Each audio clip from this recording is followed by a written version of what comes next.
Hello my dear friends and my lovely babies, कैसे हैं आप सब। आई होप आप सभी बहुत अच्छे होंगे। आज की हमारी कहानी है राम और रावण की कहानी। आइए सुनते हैं प्रभु श्री राम की कहानी। अयोध्या के राजा दशरथ ने अपने बड़े बेटे राम को 14 वर्षों के लिए किसी कारणवश वनवास जाने का आदेश दिया। फिर राम अपनी पत्नी सीता और छोटे भाई लक्ष्मण के साथ वनवास को चले गए। वे तीनों पंचवटी के जंगल में आराम से अपना वनवास का समय व्यतीत कर रहे थे। फिर एक दिन माता सीता को स्वर्ण मृग देखने की इच्छा जागृत हुई। उन्होंने श्री राम को स्वर्ण मृग लाने को कहा। अपनी पत्नी की इच्छा को पूरा करने के लिए राम जंगल में स्वर्ण मृग की खोज में निकल पड़ते हैं। बहुत समय व्यतीत हो जाने के बाद भी राम वापस नहीं आते हैं तो माता सीता को चिंता सताने लगती है। वो लक्ष्मण से कहती है, भैया लक्ष्मण, बहुत विलंब हो गया है। आपके भ्राता श्री राम अब तक नहीं लौटे हैं। मुझे चिंता हो रही है। आप जाकर दिखाइए सब कुछ ठीक तो है।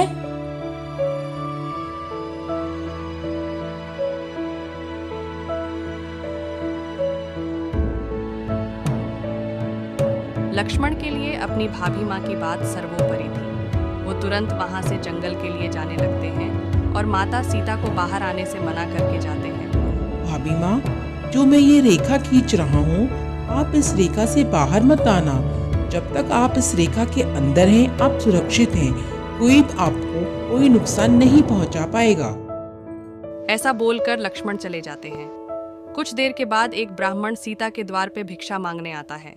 उसकी आवाज सुनकर माता सीता बाहर आती हैं और कहती है, ब्राह्मण देव, मैं इस रेखा से बाहर नहीं आ सकती, कृपया आप अंदर आ जाइए।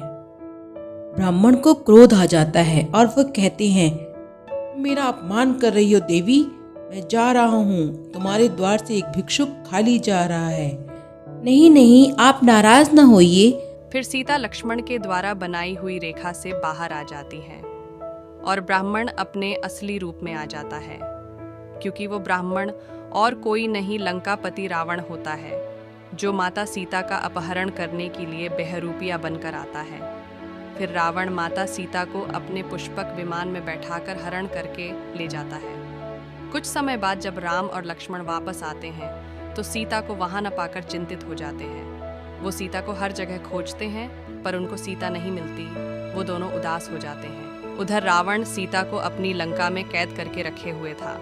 माता सीता की खोज करते करते राम हनुमान से मिलते हैं। हनुमान श्री राम के बहुत बड़े भक्त होते हैं, जो वर्षों से उनका इंतजार कर रहे थे। अपने श्री राम को सामने देखकर वो बहुत खुश होते हैं। राम उनको सारी बात बताते हैं। तब राम जी को हनुमान की मदद से वानर सेना का साथ मिलता है और वो सब लंका के समुद्र तट पर पहुंचते हैं। तब हनुमान समुद्र को लांघ कर लंका में जाते हैं और माता सीता का पता लगाते हैं। वो माता सीता को श्री राम के आगमन की सूचना भी देते हैं, जिसे सुनकर माता सीता बहुत खुश होती है। फिर हनुमान उड़ते हुए वापस आकर श्री राम को सब बताते हैं। इसके बाद राम और रावण का घमासान युद्ध होता है। फिर हनुमान राम को अपने हाथों में उठाकर रावण के सम्मुख खड़ा कर देते हैं। राम रावण के सिर पर तीर मारते हैं पर कुछ नहीं होता, बल्कि रावण के 10 सिर हो जाते हैं। ये देख राम फिर से वार करते हैं। इस बार वो रावण की नाभि में तीर मारते हैं और रावण मर जाता है।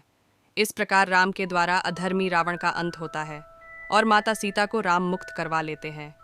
फिर लंका में सत्य की जीत होती है और रावण के अत्याचार से सबको मुक्ति मिलती है। सब खुश होते हैं।